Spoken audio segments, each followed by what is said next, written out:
So, welcome back to my channel.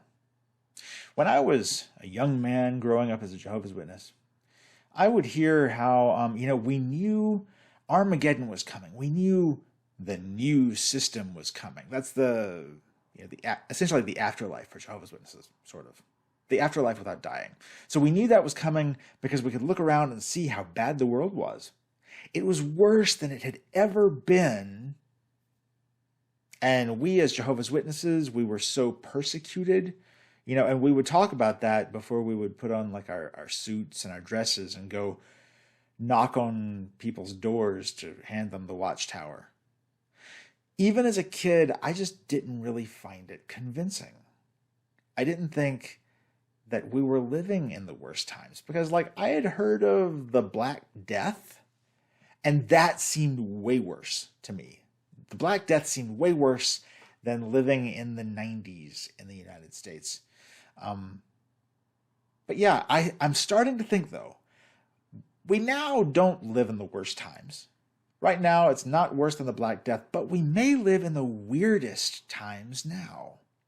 And if Jehovah's Witnesses were to start saying that the end was coming because we live in the weirdest times, the Bible doesn't actually say anything about that, but that really usually isn't much of a problem for Jehovah's Witnesses. They can rewrite the Bible to say the weirdest times if they want to. So if they were to say that these are the weirdest times, they might have a point.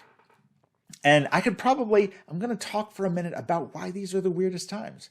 And I could probably start earlier than this, but for me, this is one of the big weird moments. It's one of the things that I look back about recent history and I say, I just still can't believe that happened. And it was the election of Donald Trump. I'm sorry. I know, you're probably getting tired of hearing about how weird this was, but it was weird.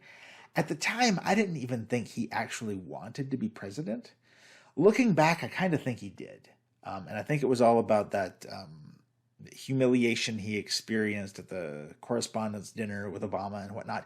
But at the time, I didn't even think he wanted to be president. And nobody really took him seriously. He was the orange clown guy who said, "You're fired" and stuff. But he became president, and that was weird. And then people made up the story about the pee and stuff, and that was kind of weird too. And then this disease happened. It wasn't like the Black Death, but I can't actually say what it was. And maybe I can, but I might be censored if I say its name. Just like there was a time when I would be censored if I said where I thought it started. I think I could say that now, but I'm not sure. Oh yeah. And then there's censorship. So at one time when I was young, you kind of thought that you could just basically say whatever.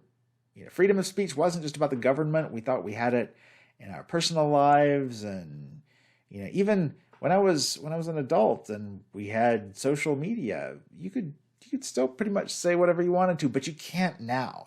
There are all kinds of words and all kinds of ideas that if you say them, you get kicked off. But one thing you can always say, it is one of the safest things you can say. Whenever you start a new conversation with someone, when you meet someone new, you can discuss your favorite pronouns. There are a lot of things now that are controversial and things that we didn't think were controversial a few years ago. But one thing that you can always discuss, it's very polite, even the Vice President of the United States starts conversations and speeches and things by giving her name and her favorite pronouns. In addition to that, we may soon be facing food shortages.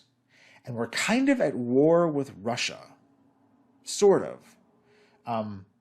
But there are some politicians and some pundits and news people who have been working really hard for months to try to make it real, actual direct war with Russia, because obviously that would be cool. And so for the first time in my life, my adult life at least, I have had to think, hey, maybe nuclear war could actually happen in my lifetime.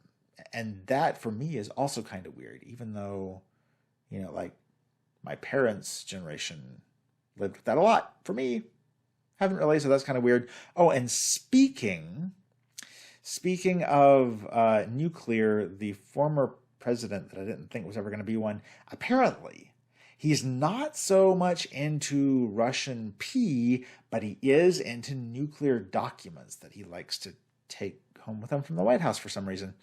The current, I know I'm going with a lot of politics here, but the current president has, I'm probably not allowed to say it. I may be allowed to say it right now, but it's not safe to say it, what he has. Because he may run for president again, and if he does, you're probably not going to be allowed to say what he has. Just like the last time he ran, there was this laptop, and you kind of weren't allowed to say anything about the laptop, but now you can until he's running again, and then you can't say anything about the laptop, and maybe about, but I don't know. Anyway, I think we live in some of the weirdest times. At least they seem more plausibly weird to me than they seemed terrible when I was a kid. Thanks for stopping by. Until next time.